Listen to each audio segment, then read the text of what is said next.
All right, I think we can get ready to admit folks, and then we will get started.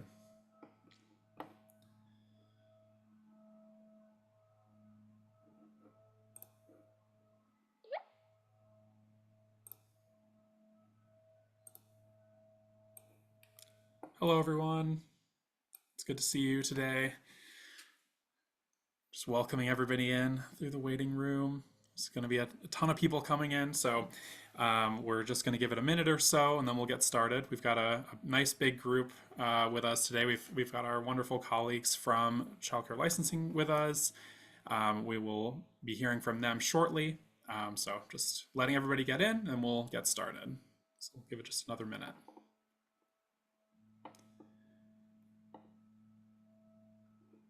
Hope everyone's doing well today.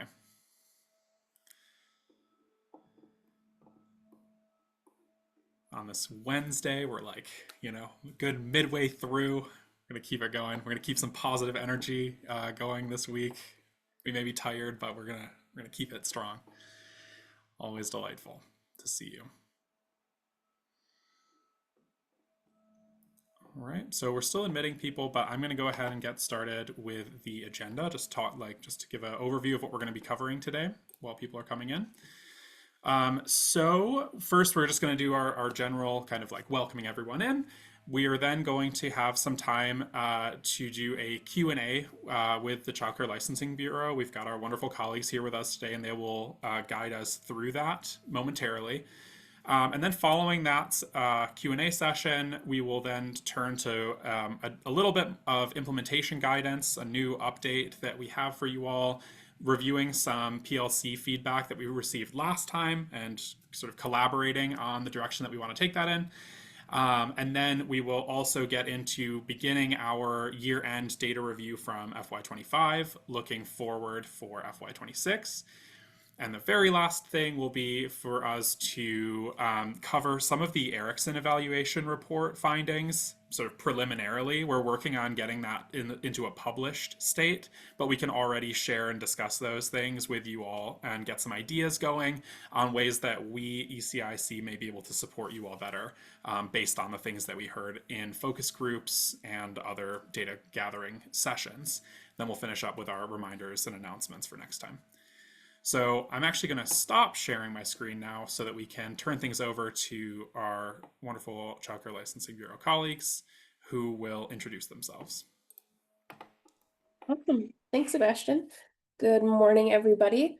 I know I was here a couple sessions ago, but in case I missed anyone, my name is Ella Petrona, and I am a contractor for MyLeap.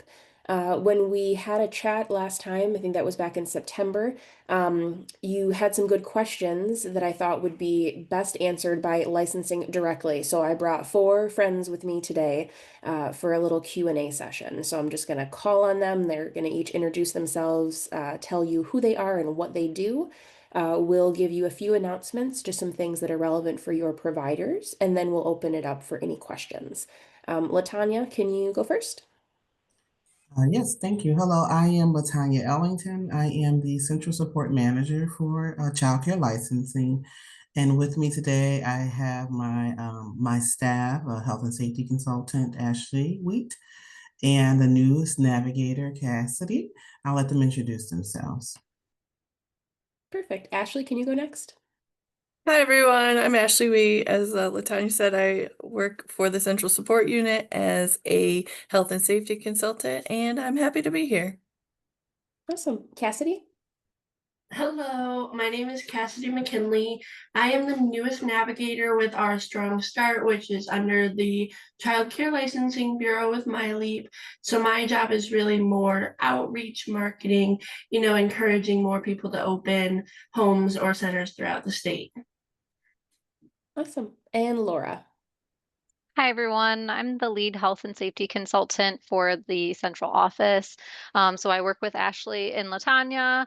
I help providers, help consultants, answer lots and lots of questions. So happy to be here. Awesome. Thank you, guys. We've got some new faces and some experienced faces that have been here for a while. So we're glad that licensing can join us today. We want to give you a few updates. The first being about the new home rules. Latanya shared with me that a survey went out recently to providers to ask how they might want training on those new rules, or updated rules, I should say.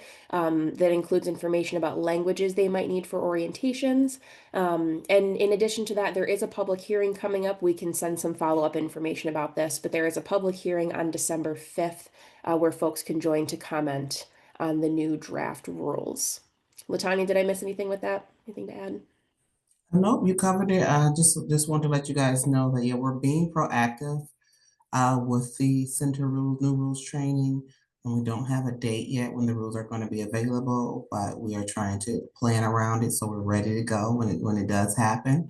And like you said, we will have some options for languages.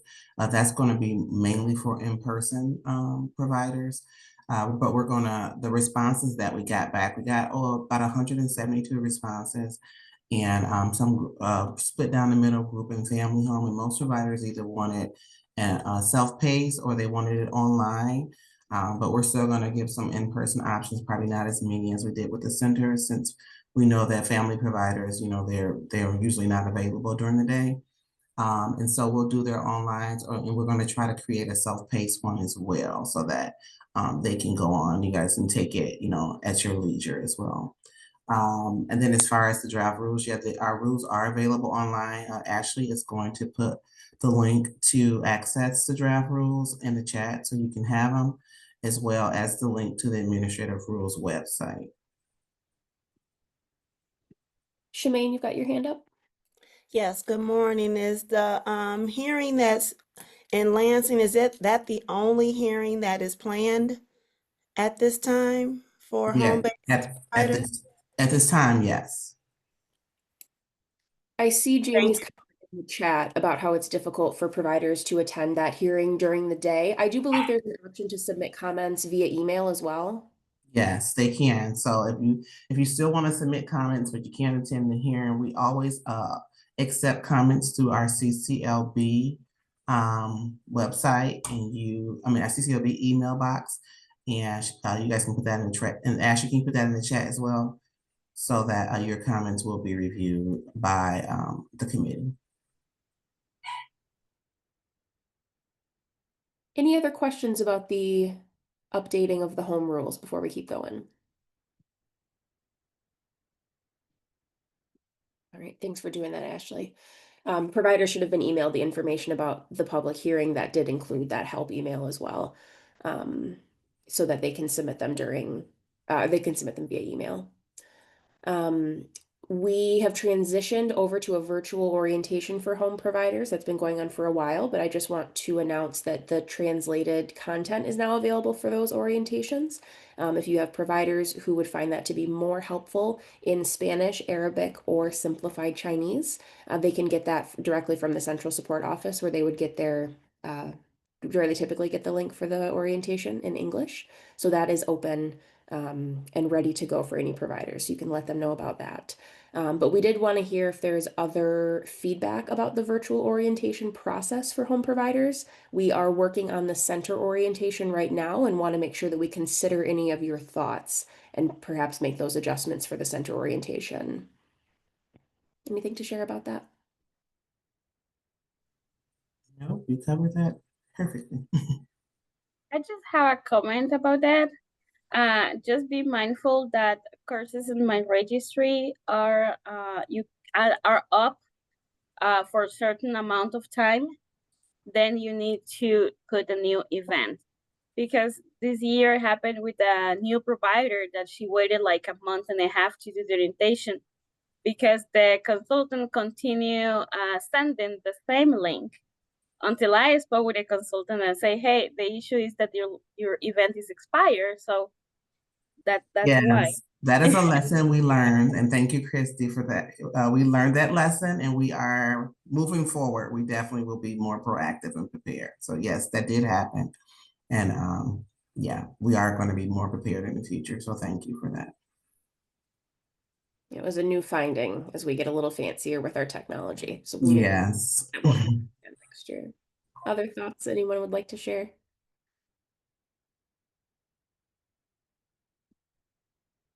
Barbara?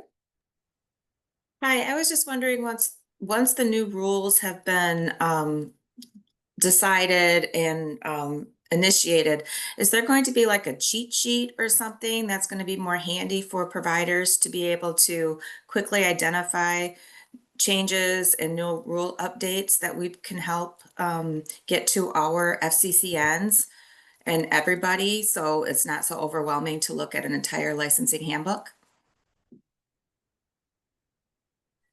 Sorry if I was off mute.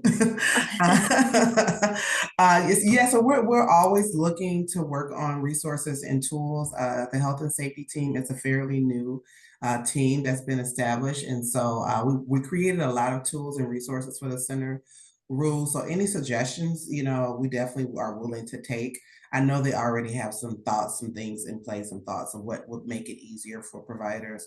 And they, Christy and Laura, they both on the health and safety team. So I'm sure they're jotting down that if they already didn't have it as a solution or a suggestion. So yeah, we definitely can create some type of cheat sheet.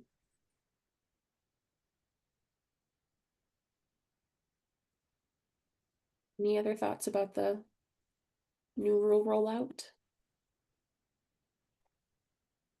I see a comment in the chat here about making sure that providers know they can submit comments via email. I'm going to make a note of that. Okay. Make sure that we share that information.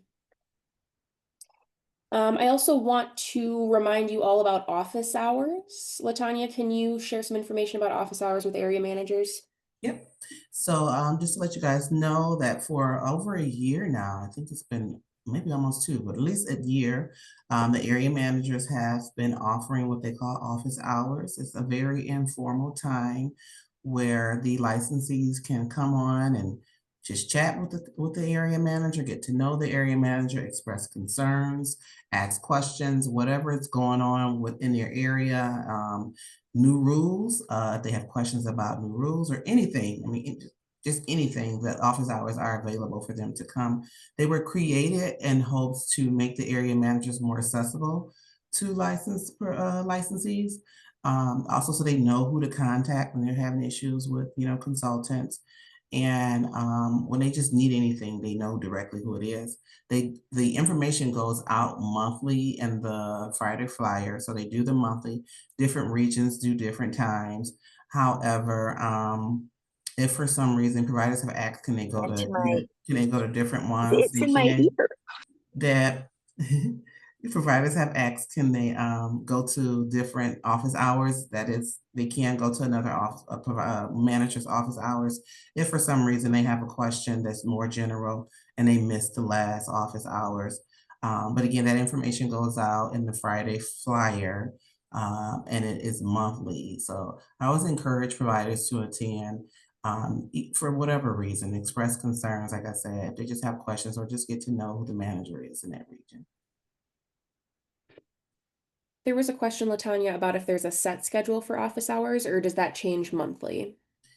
There is I'm trying to think, I have to look at it, because when I did mine, when I was a manager, area manager, I had a set schedule for 6 months, and then the following month it changed. So I believe that there is a set schedule for at least the first 6 months. Let me look at the, let me look just to be sure.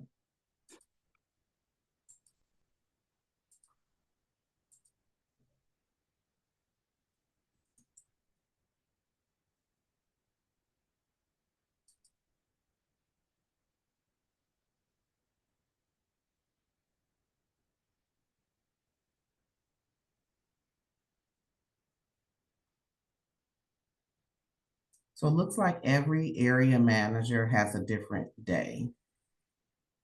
So you're going to have to see them in each month, in each Friday flyer, to sign up each month to see which one you want to do.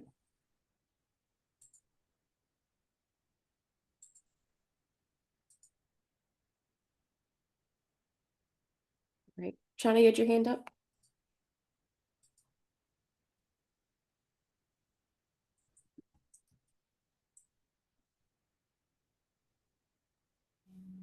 Shanae, I think we're sending it over to you.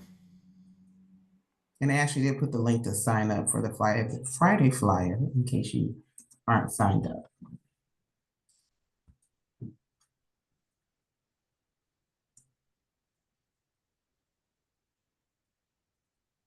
Other questions about that? Oh, I am sorry. There was one question I forgot to raise in the chat. Latanya, we had a question about if the office hours are offered in English and Spanish or other languages, if there's any translation services available. No, not at this time because it's just the manager. But if that is a need, we can arrange for it if we know ahead of time.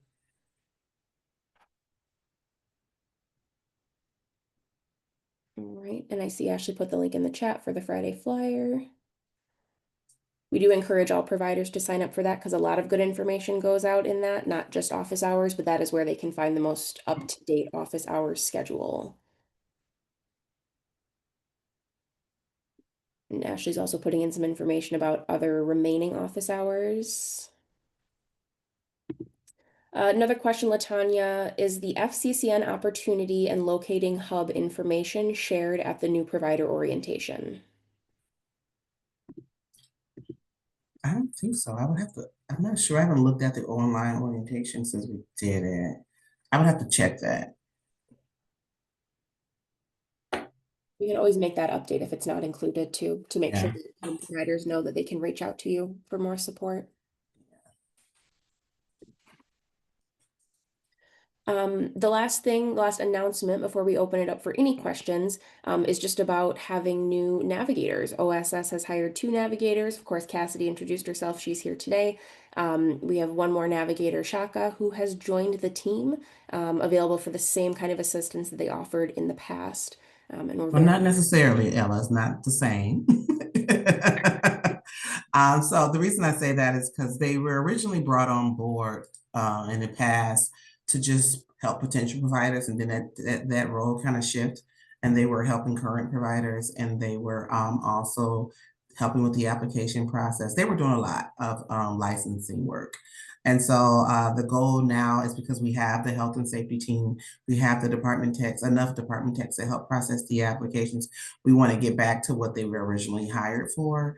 And that is more like, she said, marketing, Cassie said marketing, also working with potential providers. So trying to bring those providers into childcare licensing. So they'll be more like in the very, very beginning phases of trying to open a childcare facility. They also can help, of course, if there is a need for a current licensee who wants to open an additional childcare facility, but it's going to be those who aren't licensed yet.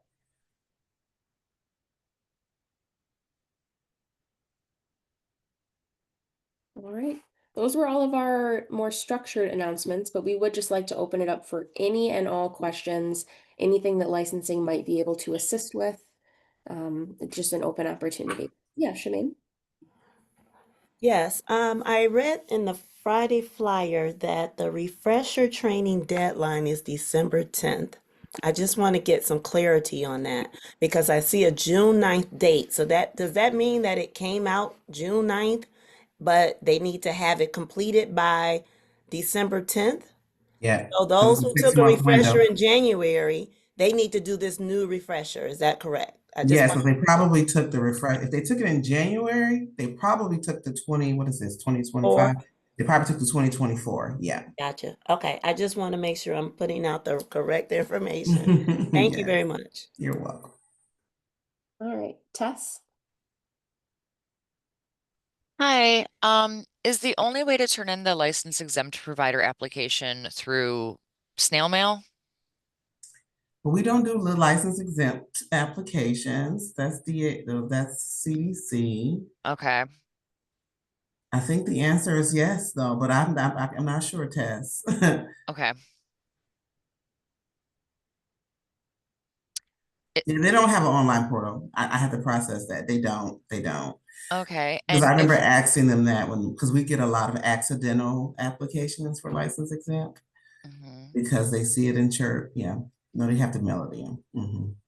and then that application can be emailed too. You download the application, has the instructions with the email address that you can send that application to.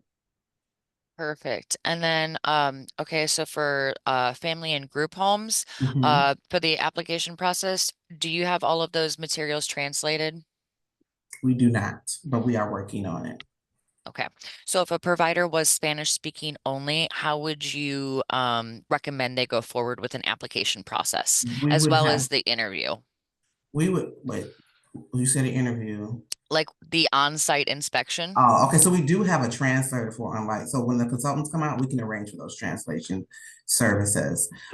They would have to work with us one-on-one, and we would just have to figure it out. We would definitely work through it. So I would recommend, if you have a Spanish, any foreign speaking provider, to have them reach out to either myself or Julia directly, Julia Gurley Johnson, because she's working with the department techs who process the applications.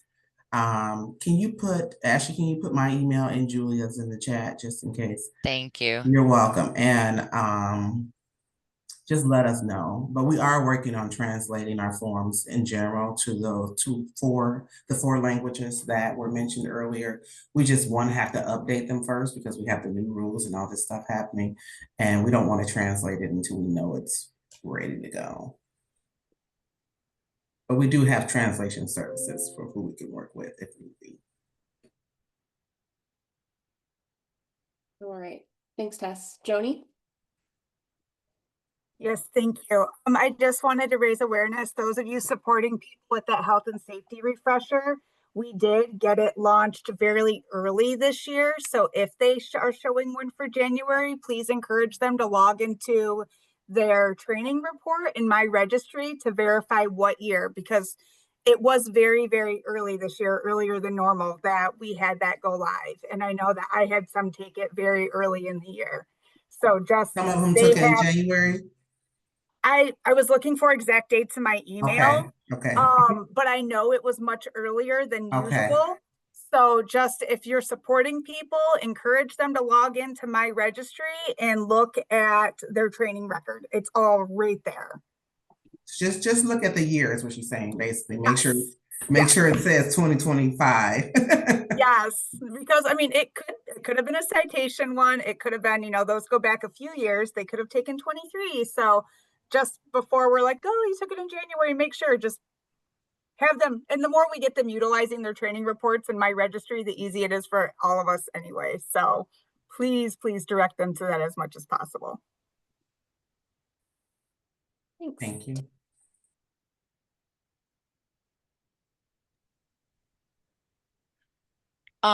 Typically, how long from the point of application does it take for a licensing consultant to reach out to the prospective provider?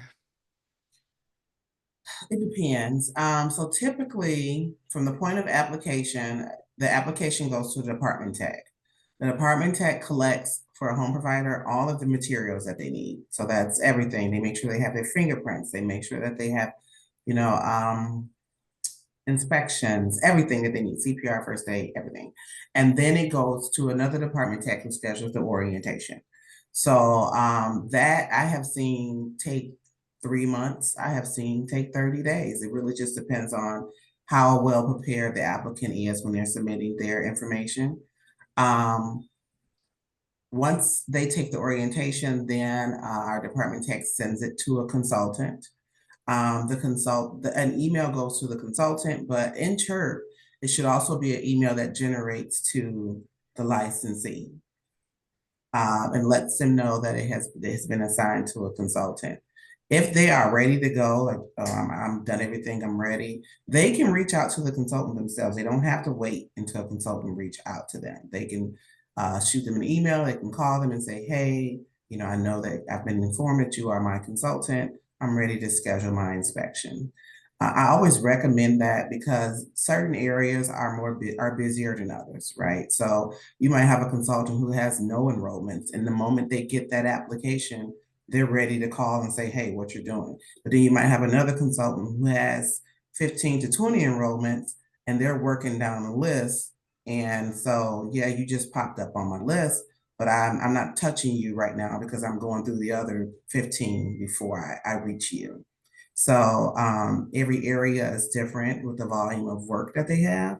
And so once it reaches that consultant, I just recommend, if the person is ready, that they shoot them an email and put it on their radar. Hey, I'm pretty much ready to go. I've done everything. I think I'm ready. Providers can also see their their assigned consultant's information, like Latanya said, in CHIRP under their facility details page. So if the provider feels like they've already been assigned a consultant, but they haven't heard from somebody, that's where they can find that information and be able to reach out to that consultant. Yeah.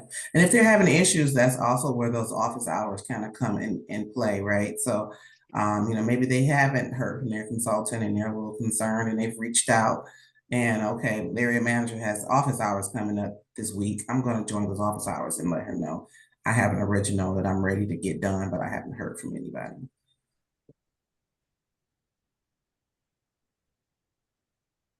We had a question in the chat. I was just about to say it out loud from Sebastian about marketing support that OSS offered, and Cassidy put a great answer in the chat. So I just want to highlight that for everyone.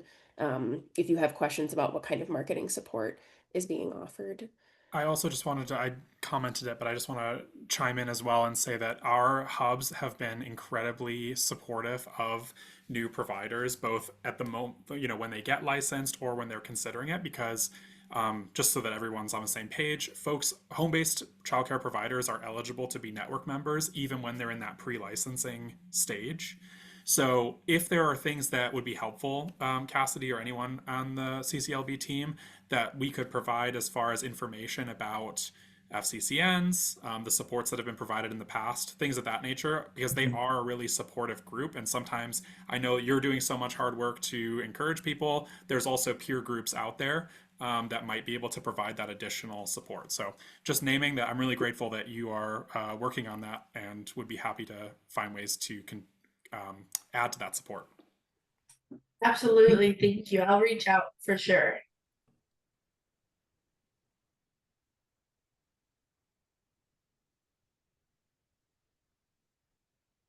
Tess, did you have a question still? Oh, Yeah, I'll have a few questions. Sorry. Oh, you're fine. I just want to make sure I work with a lot of providers going through the licensing process, and so I just want to be able to have like the best information to give them when they're going through this. So it's just some common questions that come up to me a lot. So I'm just kind of reiterating them. So thank you for your patience. No problem. Okay, so when they put in their application and they get the background check and they get into the CCBC system, is that instruction letter going to provide them all the instructions for how to do their fingerprinting?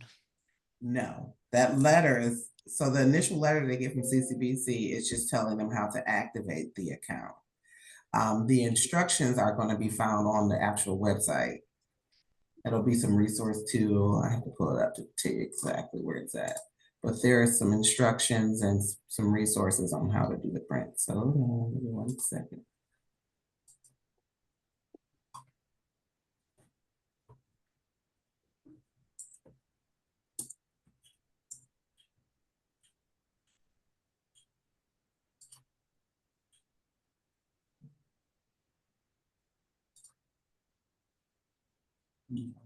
So on the CCBC website, if you click forms and resources, I dropped the link to that in the chat.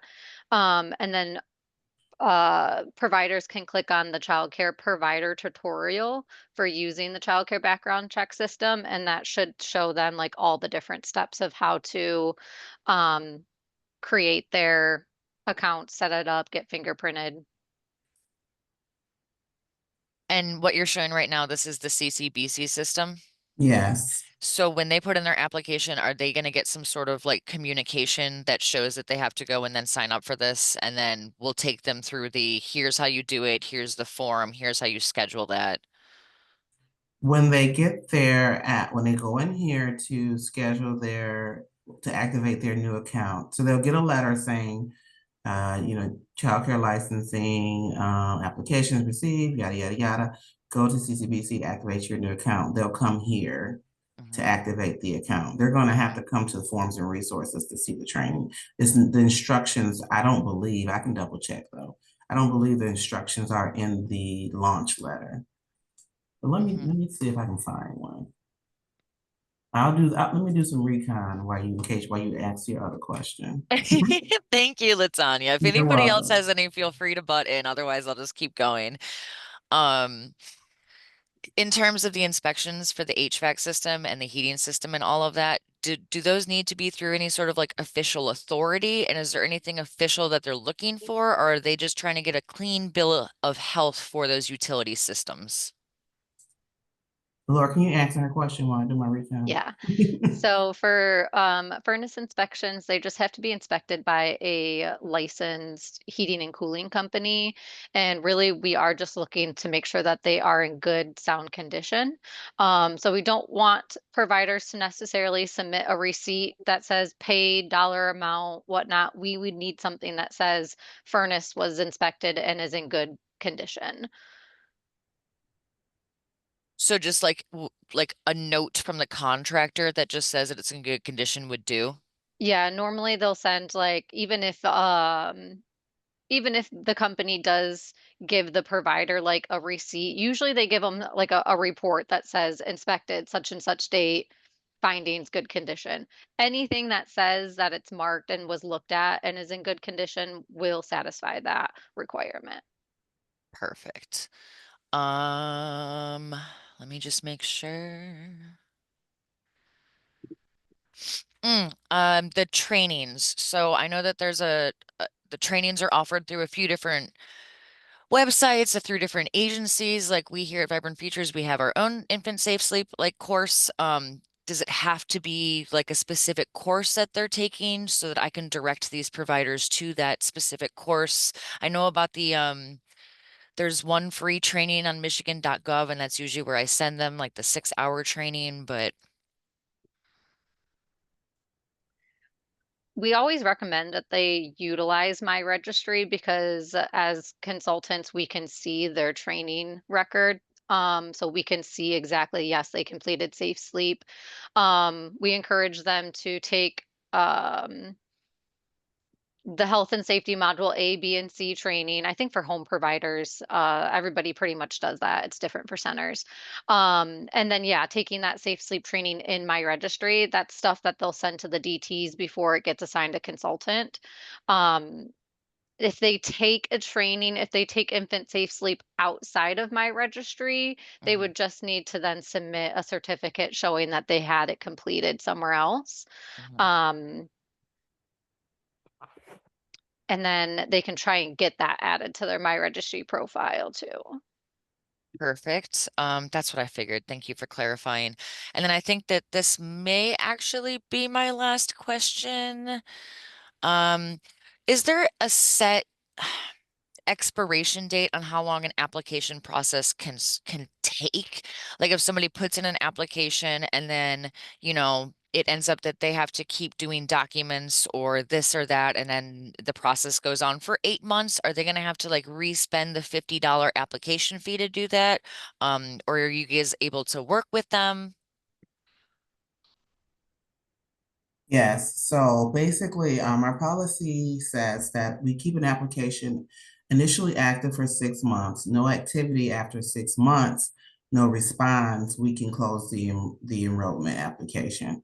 However, if the applicant is consistently, working, they get up to a total to a year. So we'll reach out, let's just say we get an application and nothing has happened since we got the app. At that 6-month mark, we'll reach out and say, hey, we do something called a 10-day letter. We have not heard from you. We've reached out. We've sent you emails. You haven't responded. If we don't hear from you in 10 days, we're going to close this enrollment out. And that's typically what happens at the 6-month mark. But let's just say they get that letter and they're like, oh, wait a minute. I don't want you to close it out, which happens often. I need to keep going. So we'll say, okay, well, you got to give us some, paperwork. What are you doing to move forward? So they'll, say, okay, I'm working on this. They'll usually explain their situation. We say, okay. And so they keep moving. They'll keep moving. So they'll keep moving up to a year. After a year, the application expires and they have to, start over and pay the $50. There have been some circumstances where we have pushed it, and it's because it's no longer with the department tech, right? It's been moved to a consultant. So if there's no longer with the department tech, I mean, they've provided some paper. Well, for a home, I'm thinking about a center. For a home, if it's been moved from the department tech, then they've provided all the paperwork. They really should be ready for an inspection.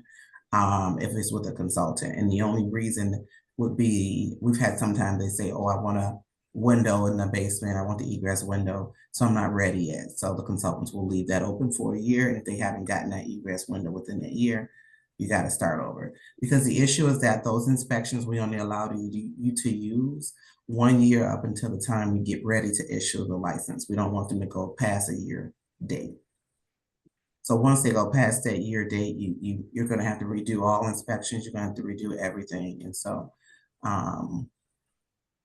they have to redo the application. Okay. And then I lied. I have just one more question. I'm so sorry. That's fine. I can't find your CCBC. I'm going to No have to ask worries. CCBC themselves. Okay, thank you for following up with that for me. No. Last question. So I've actually never applied to be a childcare provider myself, so I don't know what that back system looks like. I'm aware of Michigan Bridges. So are they able to open an application and then come back to it at any time and keep uploading documents? Like, let's say I go to start my application today, but I know that my heat inspection guy isn't coming until after Thanksgiving, so I don't have that form yet. Can I upload it later? Yes. Okay. Yeah. The way the system is set up, they can even start it, which we really don't like people to do this, but they can even start it, come back and pay later. We don't like people to do it because sometimes it creates issues and it's just out there pending. But yes, once the application is completed in CHIRP, they can go in. It's called document checklists in CHIRP. They can go and add documents to the document checklist. They can, the DT or consultant, depends on who has the application, will request documents in CHIRP, and then they'll go in and upload them there. So they do not have to have everything when they do the app. They literally can start the application, pay the fee, and without having nothing. There All are right. walkthrough guides on our website too that specifically show provider step by step of how to access these things. So for like document checklists, if they need to add something or submit a document after they've already submitted their applications, they'll go to the application or the My Applications tab and make sure to click on the submitted applications and they'll see it all right there. But definitely, I strongly recommend looking at the walkthrough guides that are on our website because they do show pictures step by step exactly where to find all that information. Awesome. That was it. Thank you guys so much. No problem. Thanks, Tess. Shemaine?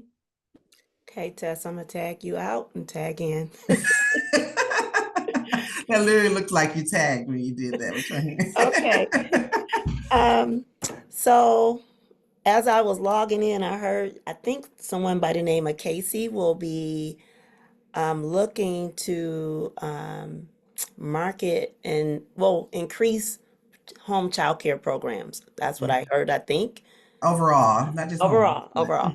And I'm wondering if there's a possibility that, and I'm sorry, Casey, did I get the name right? I don't want to say if that's not the name, but I'm wondering if she could target specific zip codes if they were sent to increase opportunities in certain areas where there's no service or one home child care, just to increase the choice for families. Yeah, I mean, we are looking at that, but to send the information, I would send it to Julia, Julia Gurley Johnson. She is the manager over that team. We did put her email in the chat. So you have any suggestions, anything that you think would be beneficial, I would send it directly to Julia. Okay. And then I know this answer, but I have to hear it so I can tell them I heard it from LaTanya. Don't say you heard it from me. Say licensing so they don't know it's directly me. Right. For CPR. Okay. They use this online because they are marketed to all the time. Quick and easy CPR online. And then I'm looking at a certificate that does not show demonstration. The demonstration must be in person where they're pumping. Am I correct with that? You are correct. Okay. You are correct. And well, I don't know about this. Are we still only using American Heart and American Red Cross? Or can they use any fly-by-night? We have a list on our website. Ashley, can you grab it?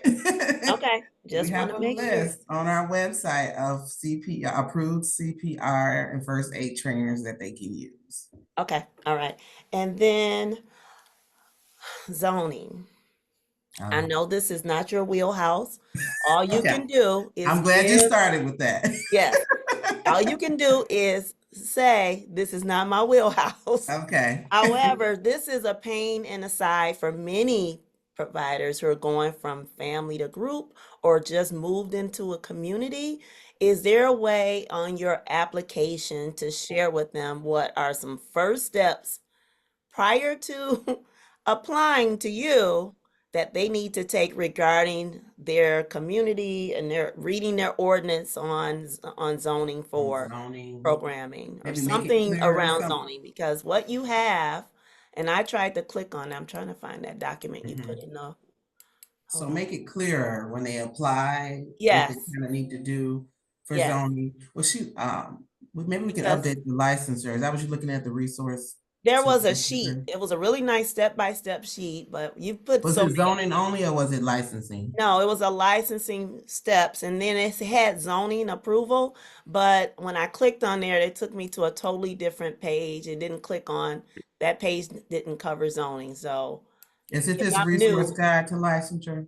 Let me see. I'm sorry, say that again. It's a blue and white with a little Yeah, that's what I'm child on looking it. It's at. really nice, Let me see. Resource guide step-by-step to guide. licensure. So I'm So we just need wondering if we approval. could give some guidance prior to. Oh, the link doesn't take you to, it takes you to the forms. So you can get the zoning form. Maybe that was the thought process. Yeah. I'm trying to think of what we can do because And I couldn't find zoning the is gonna zoning be form. different. Zoning is gonna be different for every municipality. That's the issue. But Correct. I'll see what kind of resources. I'll talk with my health and safety team to see what kind of resources we can do surrounding zoning. I also think that is going to be an OSS project. I don't want to speak too soon, but I think that is at one point in time something they were talking about. We do know that it is an issue for providers. When I was an area manager in Detroit, they did an initiative, and I just sat on a few to hear like what was the council's concerns, and a lot of them to me just didn't seem to understand what a group home was, and that was in the Detroit area. They when they hear group home, they think about the bad kids and juvenile delinquents, and they're like, oh, we don't want that in our neighborhood. So I wonder if that is the same across the board. I'd be curious to kind of gather what the reasons are for zoning, what kind of areas have the most difficulties. Are there some areas that's smooth, a lot more easier? That's gonna be some research, of course, some heavy research to kind of gather across the state. But I think that is definitely a topic that the OSS team is going to be working on as well. But we'll do what we can. I just got to figure out how can we make this a general zoning form for everybody, considering the fact that everybody's zoning is different. So Yeah, I know that's a tough one. I just know that that's also a barrier and they don't realize it until after they've gone through the licensing process. So, maybe we should highlight that it could be a barrier. yeah. That this is maybe because we highlight that BFS is a barrier for centers. BFS is the Bureau of Fire Services, and that's something we know is a barrier. So we highlight that. So maybe we should figure out a way to highlight that zoning is a barrier. You might want to start here before you get there. Maybe that's what we can do. It's kind of the same thing we do around BFS. Okay. All right. You're giving me some thoughts, some things to work with. I definitely second that. Thank you for bringing that up.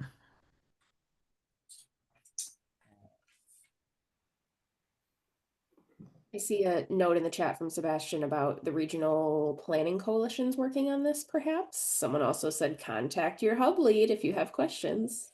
Yeah, definitely just wanted to make sure from a Childcare Innovation Fund perspective, because zoning is so municipal and it changes depending on where you're at, the regional childcare coalitions are tasked with understanding what are the barriers to setting things up. So this is great feedback, Shemaine, that you're providing and others have experienced. So I would recommend, if you don't have the contact information already for the regional childcare coalition in your area, do reach out to me because I can put you in contact with them, and then they would be able to tell you if they've already worked on it in your area, and if not, they really should be hearing from home-based providers on the challenges that they're facing, because they are tasked with working on the sort of policy and sort of that side of things, right? So it's really great. It would be really amazing for licensing to like give people a heads up and a warning about this, but connecting them with their regional childcare coalitions would be so helpful, because we really do need to make some big shifts in how communities are thinking about the availability of care in their area. I am going to turn it back over to Ella, because I think we are at our time here. We are. We have taken a lot of time and we appreciate your engagement, but the licensing team has to go and we need to give you the rest of your PLC time. I've been putting together some notes. I'm gathering the links from the chat, different questions and answers that we've shared. I'll send that all to Sebastian and he'll make sure to get it all out to you in case you missed some links in the chat as we were talking. I'll also include contact information if you have questions, where to find your area managers and consultants and whatnot. So that you have everything that you need. But we just really appreciate your engagement around this. It's always good to hear from you all, hear what your providers are experiencing, and figure out how we can continue the partnership. So thank you for having us, and we will see you all soon. Thank you, guys. Thanks so much.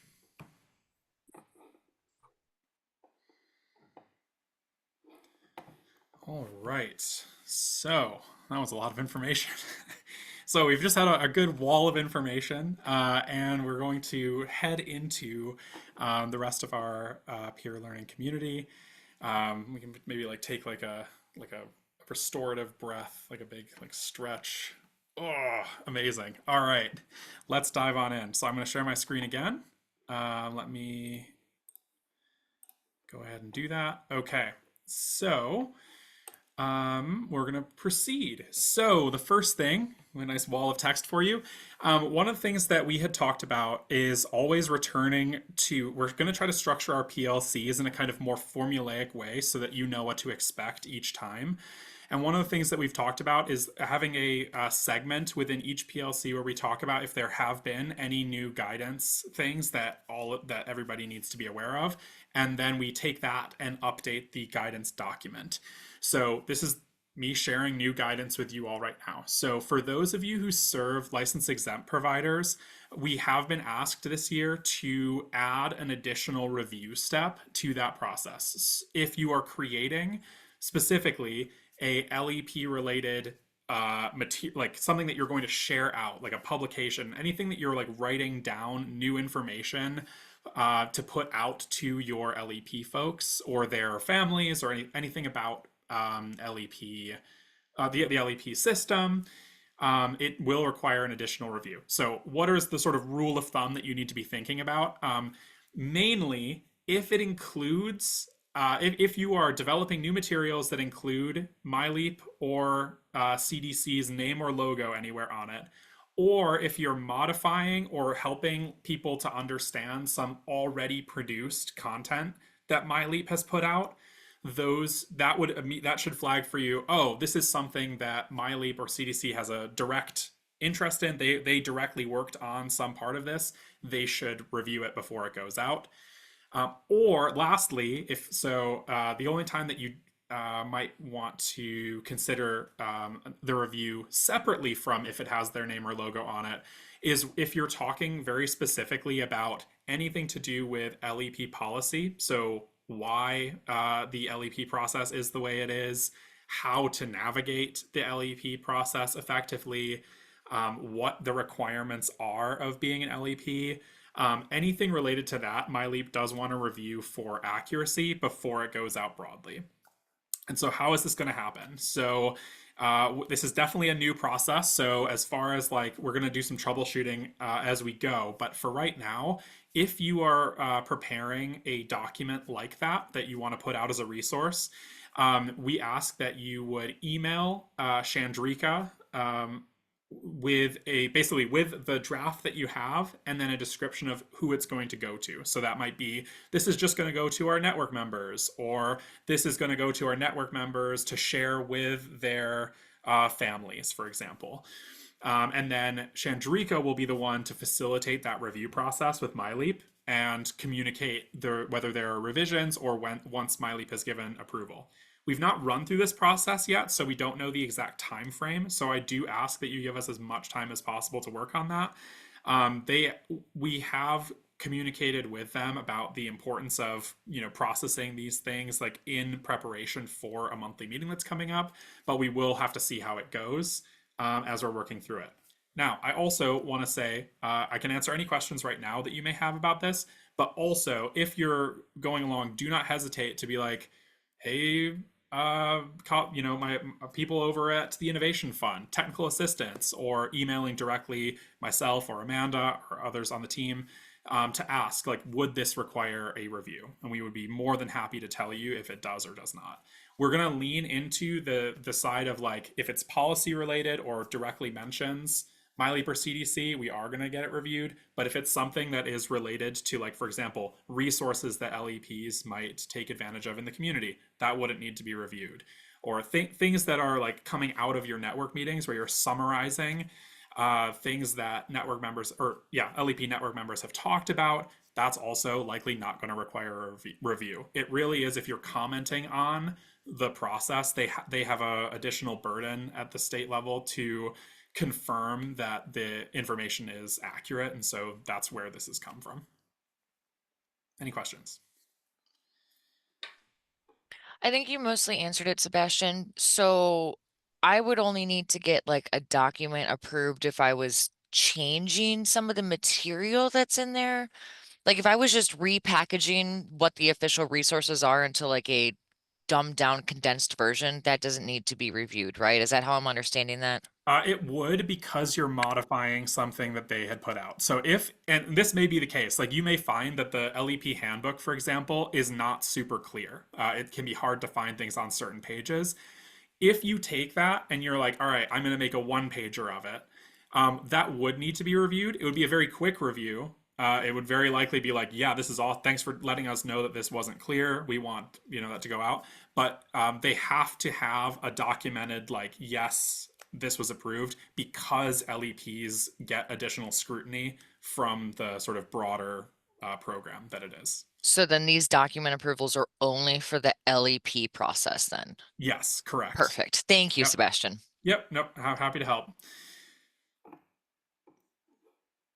And this information, as I was mentioning, we will update our big master guidance document that is going to have continuous updates. So that will be available, the new version of that will be available shortly in the Google Drive that we're currently using as like written guidance. All right. Oh, yep, Shanae.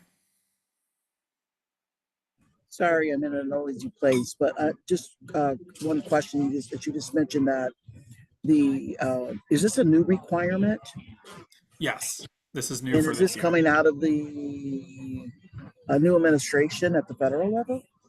Oh, no. So no, this is not coming out of, I just want to also clarify for everybody, this isn't coming out of like a mistake being made and people being like, oh my goodness, like we really have to crack down on this. Nothing has occurred that would like trigger a concern. The main thing that came out of it was we ourselves wanted to ask clarification early on. We got asked a question from one of our hubs and was like, oh, we're putting this resource together. Could you just confirm that like we're right about this or thinking about this the right way? And as a result of that, our LEP team, so everybody who works on the licensed exempt provider training, all of that, they have a higher burden of scrutiny than we, the FCCN team, previously did. And they were like, wait a minute, it should be the same. All of our LEP stuff should operate under the same set of guidelines. And so what's happening now is that Chandrika, who supports us so much in this project and has been giving that perspective, her same review process that she normally goes through with everything is now just occurring with the FCCN work. So nothing occurred outside of us just being like dotting our I's, crossing our T's, and making sure that it's the same across all programs at ECIC. Thanks for clarifying that, Shanae. All right.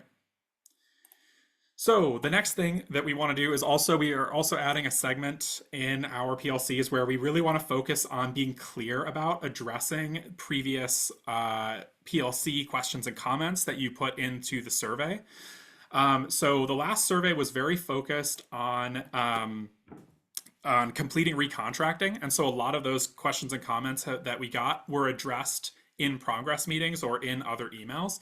But these two comments were not related to that, and so we wanted to address them here. And we're going to continue this process of doing this as we move throughout the new year. So the two comments that we got were, one was, I'm wondering if we can begin a list of effective FCCN meeting topics for our monthly meetings with our networks. This is a great suggestion, and the way that we're going to work on addressing this is that as we go, so in our upcoming PLCs throughout the rest of the year, we'll make sure that when we have a meeting that's based on a certain topic, we also think about and really clearly identify effective meeting topics that we've heard of, but then allow you to also add to them so that we have a collaborative sharing space for that. So that's just that's more of a PLC feedback that we're resolving in the future. But one that we're going to resolve today is someone also commented that they would like additional support and examples of a network membership agreement. And so that was something that came up in conversation at our last PLC that people had additional questions about, wanting to hear from one another what strategies you all have used. So the next thing we're going to do is take a few minutes just to come off mute. I'm going to unshare, or not unshare, but unpresent so that I can type some notes in here. And what we will do is, if you can come off mute, we're going to address sort of each of these questions.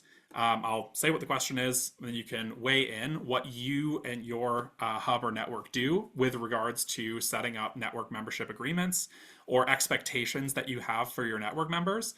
And keeping in mind that there is no right answer here. The main thing is to help brainstorm, because what you do might give someone else an idea, or things that you have questions about might also be able to be answered in this space. So we're going to take about 10 minutes right now to go through these. And so the first question that I have for you all is, do you have a formal network membership agreement, or do you talk about your, or do you prefer to talk about your agreements of what network members should be doing informally? So having that in a conversational style. I'm going to turn that over. Does anyone want to share what they do? I know for our hub, I'm sorry if I interrupted, we have a formal provider agreement that we go over every fiscal year, and they have to sign it, and like we refer back to it. And we also do a review of it every year just to update it and see what kind of changes we need to make, and just based on the previous year as well.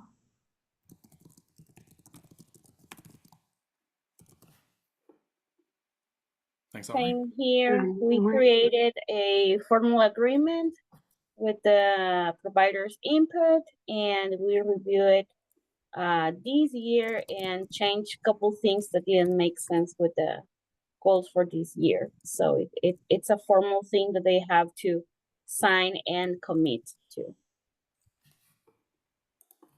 Thanks, Christy. Ours is formal as well with Mainspring. Does anyone have an example of an informal network agreement that they want to share or talk about? So we do have a formal network agreement, but I would say that parts of that are informally shared every meeting with our meeting agreements, so that those are always referred back to and updated monthly. So.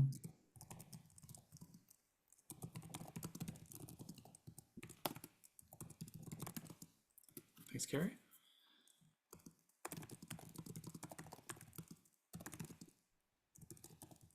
Sebastian Northeast has a formal one that we've developed, and our process for developing that was our small leadership team with like the provider leaders and myself got together and created that, and then we reviewed it with everyone, and then everybody has, or almost everybody so far has signed it. Wonderful. Thanks, Kim. It's I appreciate you also saying the process that you've had. I'm trying to take notes on that as people are talking as well, because there's different ways. I want people to hear that there are different ways of going about that. So provider leaders and program staff can draft initially, and then have others review, and have the rest of the network review and approve. Seb, I just wanted to lift. We have two people that can't come off mute right now. So Kim's Kim Sturgeon mentioned that they have a detailed formal agreement as well that outlines expectations of members as well as their commitments to them. And then Heather just also mentioned she can't come off mute, but they're new and just loving the guidance and ideas on how to navigate it. Yeah, wonderful. On that note, does anyone feel comfortable to give some examples of agreements? So, like, what kinds of things have you all put into those? Yeah, I don't mind sharing. One of the agreements that we have in ours is about attendance and a minimum amount of meetings that they need to attend on a yearly basis. Otherwise, we have check-ins with our members just to see if they're still active, still wanting to participate in the network. We try not to make it too overwhelming since we do meet every single month. I think our agreement just says you need to attend like 4 meetings out of our 12 months of meetings. Sounds good. Thank you. Yeah, definitely attendance expectations are good ones. Joni, I see your hand is raised. Yeah, thanks. I know we discussed this yesterday, but we just started working on our member agreement process at our big everybody meeting this Saturday. And we opened it up to the active participants in our group to see what they felt was meaningful in the agreement. And it included attendance expectations, what they can expect from me as far as communication and support, what they can expect from each other. It included a respect and confidentiality clause in it as well, because we operate on a hybrid system with all of our counties and we rotate our meeting locations. We also added an in-person attendance with what to expect from each other. And because we know that getting together is really the point of this group, to build that sense of community, and that tends to be more organic in an in-person setting. So knowing that there will always be a meeting close-ish to where they're at, as well as quarterly in person, what they want that to look like and what feels fair to them. Thanks, Joni. That was a lot of great information. One thing, yeah, definitely that I've heard people talking about before in progress meetings is also thinking about creating that space that allows providers to really share openly, but also maintain that confidentiality that keeps the network meeting able to cover those challenging topics without singling out families or creating those environments that are no longer supportive. So being really careful about that. I'll also add in the chat, we had a requirement to complete necessary surveys. Oh, great.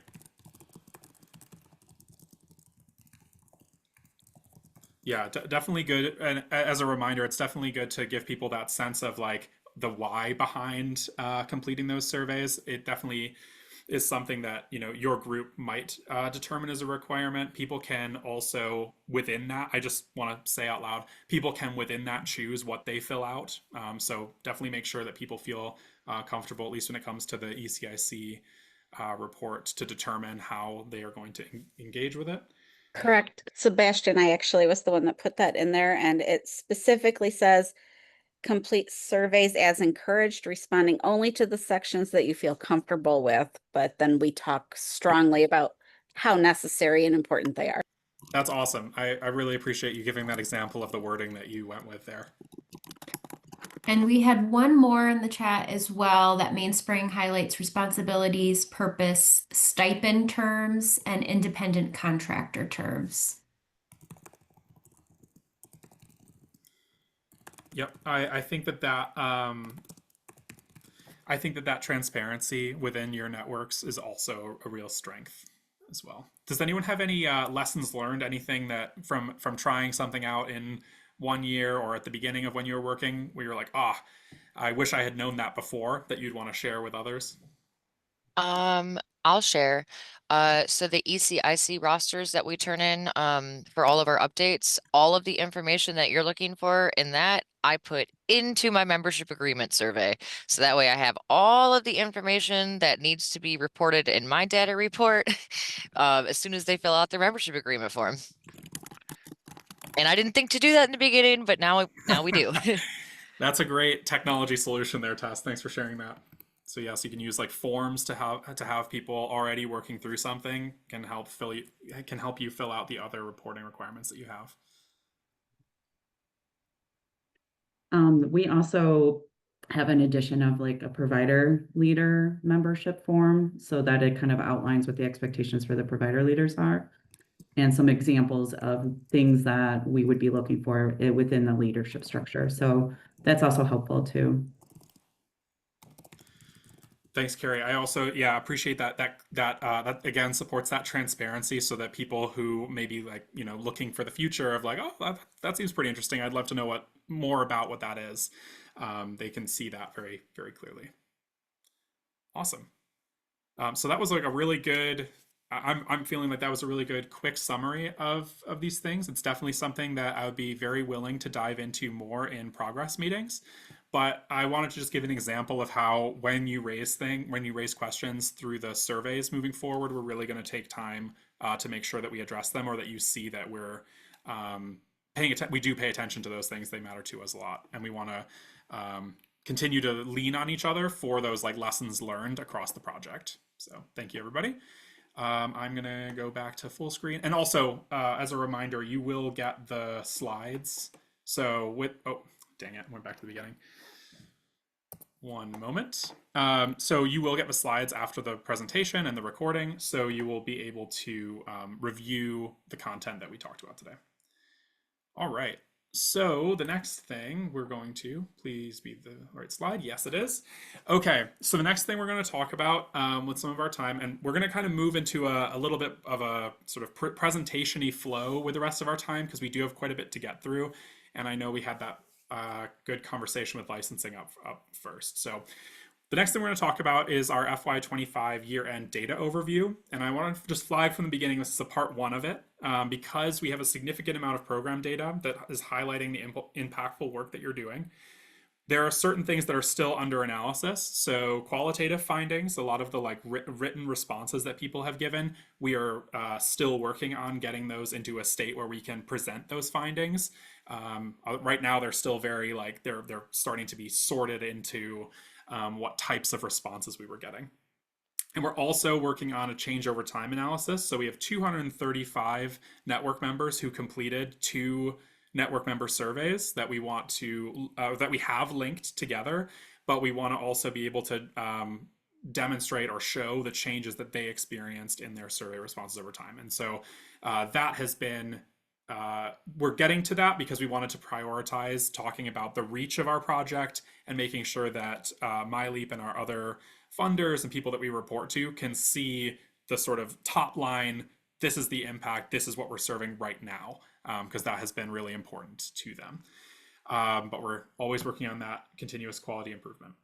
And also one final thing I wanted to mention is that we do have while I am really glad that we're now working all together on the same timeline, because of last year's distinction between continuation hubs and new hubs, the new hubs do have only one network member survey completed so far. That will obviously change as we move into this new year. But for right now, there's a little bit of a difference between what we're able to talk about and provide to each of the hubs. So a lot of this is going to happen in progress meetings with you all.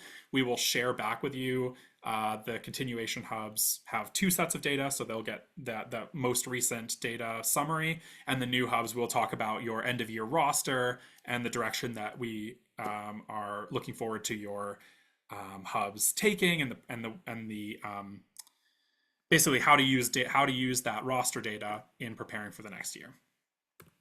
So broad high level summary time. One thing that's super exciting is that 15% of all licensed home-based childcare providers in Michigan were Family Childcare Network members in September, which is really awesome. So we've served even more home-based providers than that. This is literally just looking at like the number of licensed providers served and the total number of licensed providers in the state. And so you can see that our total number of FCCN members is 586. 479 of those are licensed, and that breaks down relatively evenly between family and group licenses. We have 84 license exempt providers and 21 pre-licensed providers. And you can see that we are at 61% of counties with network members so far. We're building our membership capacity. So if you look at if every network were full, if every hub were full, how many network members would we be able to serve? We're at about 80%. And we also have 73% participating above maintaining health and safety and Great Start to Quality. I'm going to go into these stats a little bit in more detail, but as just a high level, that's a lot of participation in Great Start to Quality, which is awesome to see. And also we have, this was a really awesome stat. So last year was a huge year of growth for us. As you know, we added a bunch of hubs. We added a bunch of, the networks that we had already were growing and they were very strong in recruitment.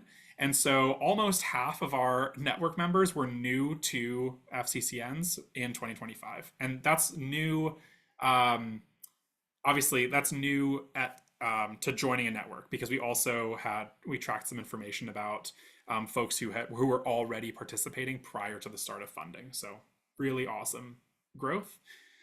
Going in a little bit deeper, you can see that we increased across the board. So every single home-based type of home-based provider, we have more of them now than we did at the beginning of the year.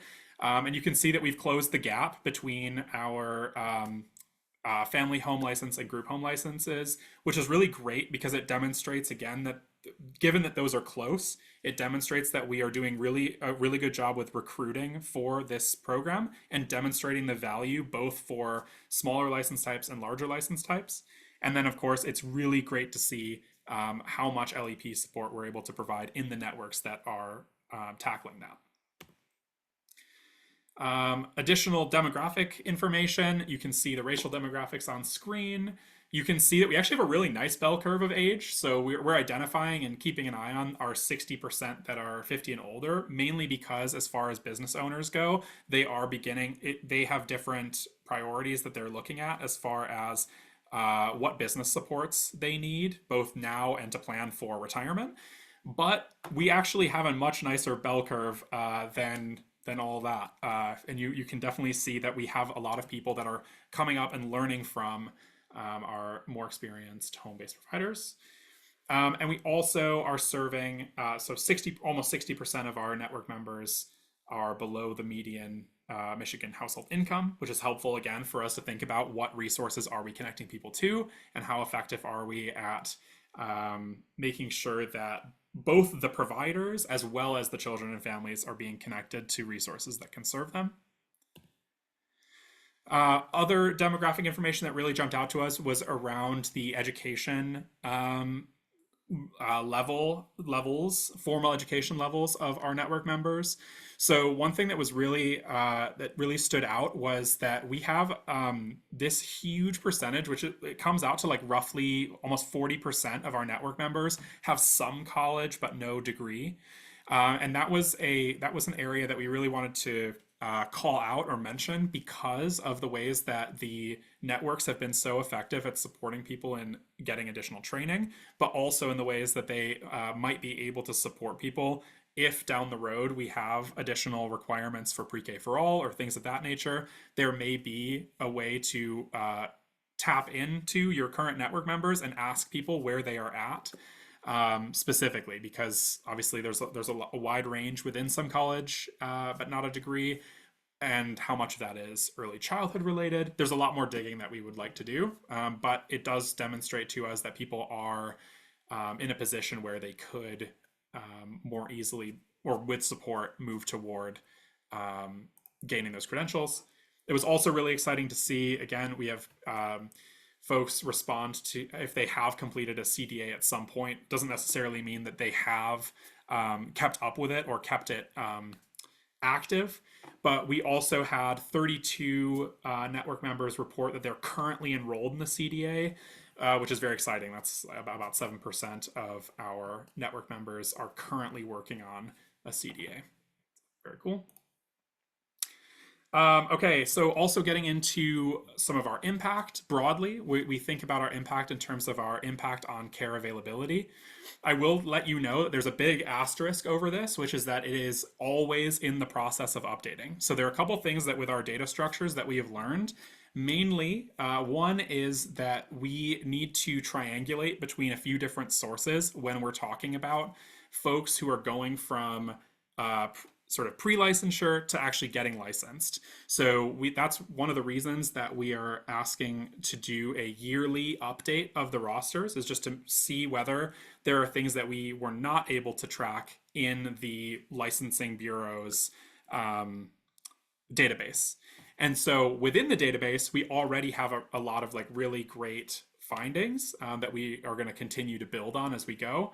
So we can see that the number of network members in the first 2 years of their current license is 121. That's a very large proportion of our overall, like, I think we said it was, in that high 300s of licensed network members. And we can see changes happening. So we can see that, we have a number of providers that changed their license type, increased with a variance, got licensed for the first time. And we also know that within this number of 21 that were pre-licensure, many of those did successfully get licensed, and we're awaiting the final, basically we're awaiting their license to show up within the licensing system. In September, that was when we last checked.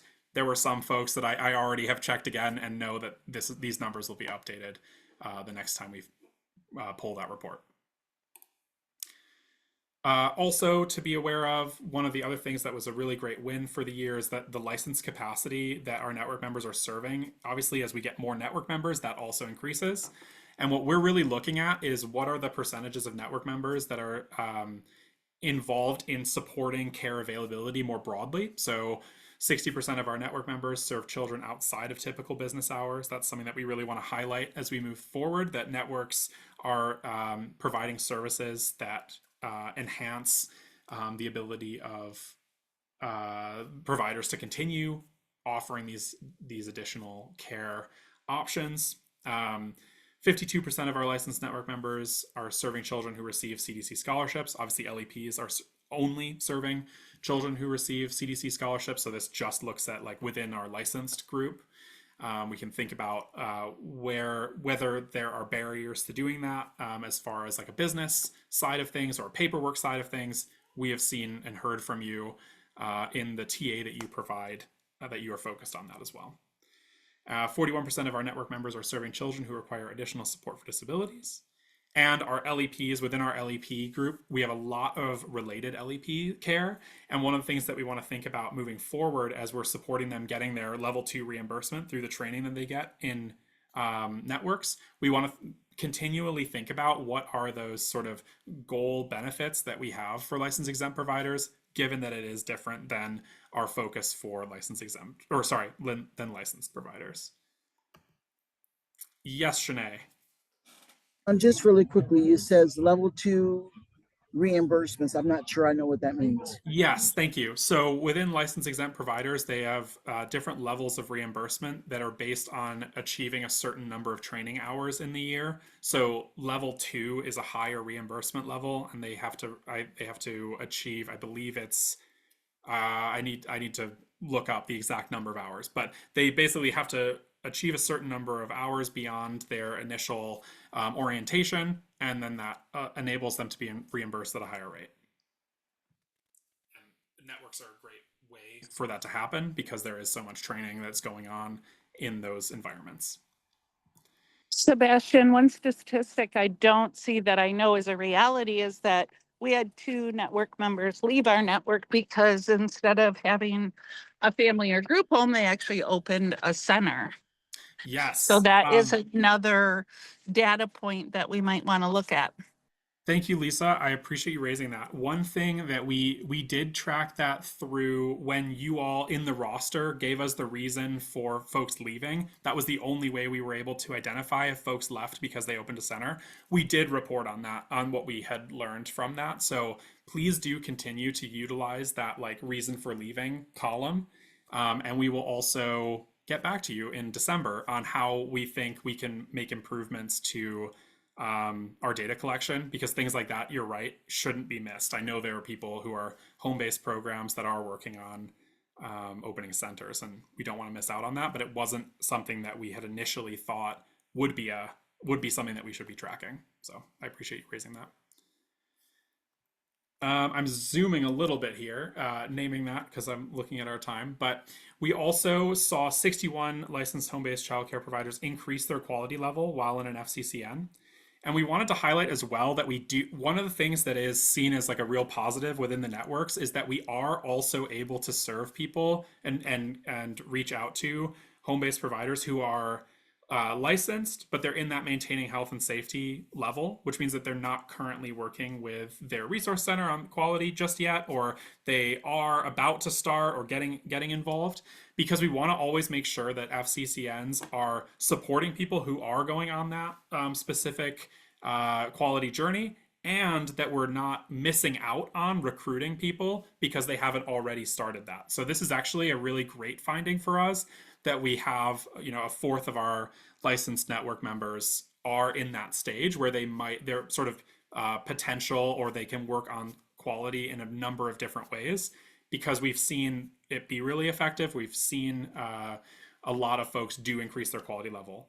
One thing that was brought up to us by our ECIC colleagues is that there's a lag on this because of how long it takes to do validation. So these top two categories take almost, I was told it's like 10 to 11 months it can be before they actually get that validated level. So they can be working on it for such a long period of time. We are working with our teams internally to determine how we can identify where people are at, whether the sort of system can give us updates on when people are working on that and are awaiting, or they've done everything but are just awaiting the validation. But if not, you will see this sort of lag behind slightly, and we're working on making sure that FCCN folks are identified as having worked on quality through this process. So definitely improvements to come there. And then lastly, I wanted to just also highlight the incredible amount of support that you all provided in technical assistance. So it's amazing to see the percentage of network members who are taking advantage of TA outside of network meetings. You know, your hard work there, following up with people, doing on-site support, and tracking all of that has been really instrumental to us demonstrating the spread of supports that are happening across the networks. And we are, of course, delighted to see, you know, when you add everything up, the support by FCCNs and referral for business support specifically is almost 20% of the overall technical assistance that we're providing. That's awesome. And we want that to continue, while also respecting and honoring like how much range there is in what you all are doing. So it was not surprising to us to see quality also be really, really high up there. And I think I had a smile when I saw how high tech support and all the things that you do to support people accessing documents and processing all of that stuff was in that process as well. Okay. We also, I'm just going to summarize this very quickly. We also we were very happy to see when we compared between March and September, the network member reporting of their impact, of the impacts that they felt, their felt impacts. And you look at the percent that strongly agree or agree with the statements, we saw the greatest change, the greatest positive change in the financial practices and earning money from childcare business area of what we were working on, which was so great because it really demonstrated how you all added. So the first data collection point in March, only half of you had been able to get to that content. And so you can see how as people added that in, that was such a highlight and a success that we want to continue building on. As I was mentioning, the next sort of phase of this data review will involve the qualitative review, where we're going to look more into what network members were specifically asking for that they would like to see in future, because that will help us understand, us ECIC understand what additional supports we might be able to provide as well. So sorry about the whirlwind of this. I am going to save the Erikson evaluation report stuff until December because it's really important. And I wanted you to, so just as a summary of where we're at with the Erikson evaluation report, we have received their draft version of the report and the findings, and they are working with MyLeap to get the final formatting and wording review all good so that it can be published You will, of course, see that, and it will also be shared out publicly. The report emphasizes provider voice and experiences because they had, as a reminder, they had phone interviews with people. They had the focus groups to draw from both network member provider leaders and also hub staff. And so it also marks the start of the data collection for the longitudinal evaluation. So you'll be able to see who they recruited for the ongoing year-on-year evaluation that's going to be happening, and what their initial findings were of what people said, why they were in networks, and what they hope to get out of it, both for their childcare, but also for themselves as business owners. And it also details the ongoing plan, the year-on-year plan for evaluating the initiative in future years.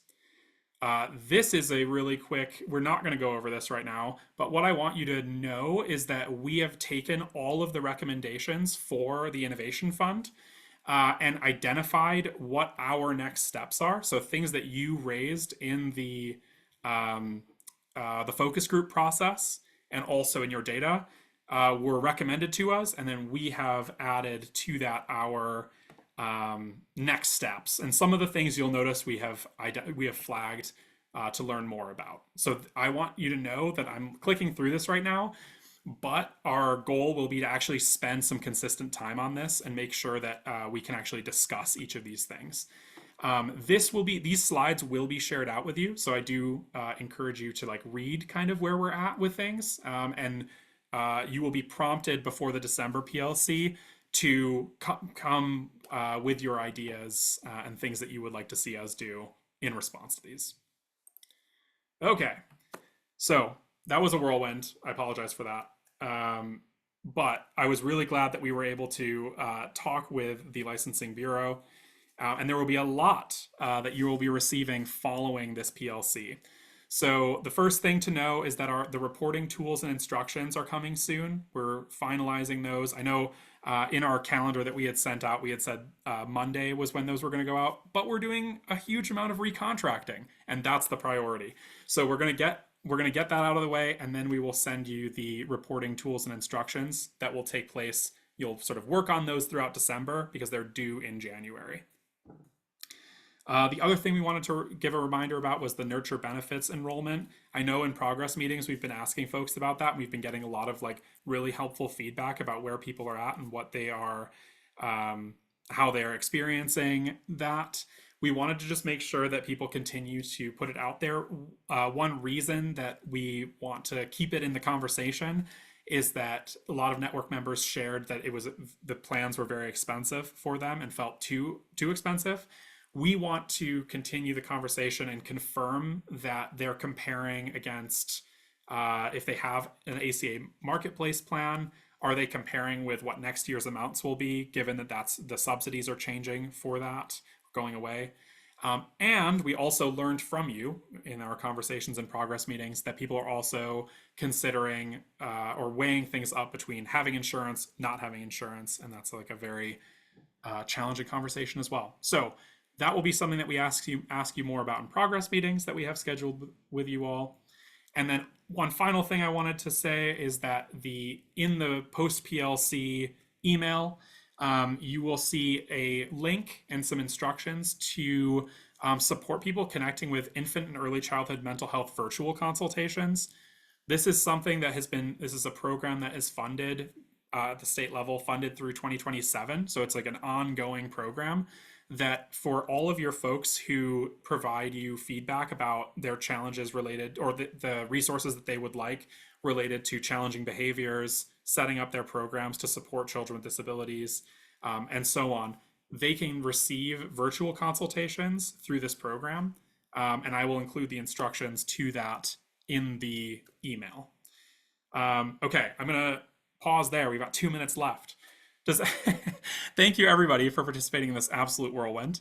And if anyone has anything else that they would like to ask, I'm happy to answer that. But otherwise, you will get a ton of information and opportunity to talk with us in the upcoming progress meetings that we have with you all.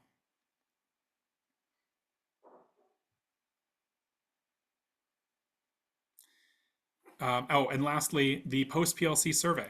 I should mention that. That will go in the chat and also in the long email that you're getting. As we mentioned before, if you have questions that you want to have addressed in this sort of PLC format, please do include those in your PLC response, because we will be making time, sort of making a repeated segment where we address those survey results. All right.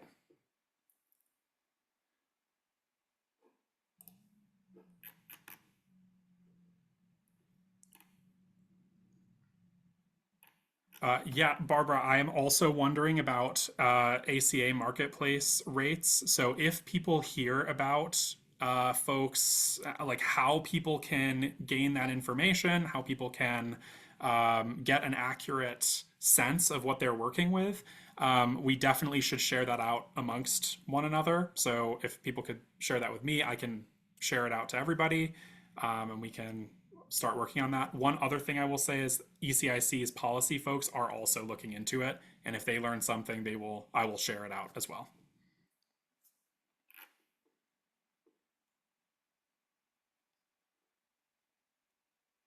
Joni, yes, I see your hand is raised. Yeah, no worries. I met with somebody last night who got her new rate. I don't know if it's necessarily taken into account the changes that we're expecting to see, or if it's just business as usual new rates. But she was going through Priority Health, and her rates are jumping about $300 a month for her family. Yeah, so and definitely. Yeah, so we compared to Nurture, and her rates, even with the jump, were still slightly lower than Nurture. But we did sit and print out the benefits to see, quality, right? Like with the Nurture, would she have more offerings than she would have with Priority, with the jump and, bang for your buck type thing? Yeah, definitely hoping that we get more information to share out about that soon. Thanks everybody for raising that. And that is our time. So I will send out the recording and the slides and everything, and I will speak with all of you in progress meetings. So thank you very much.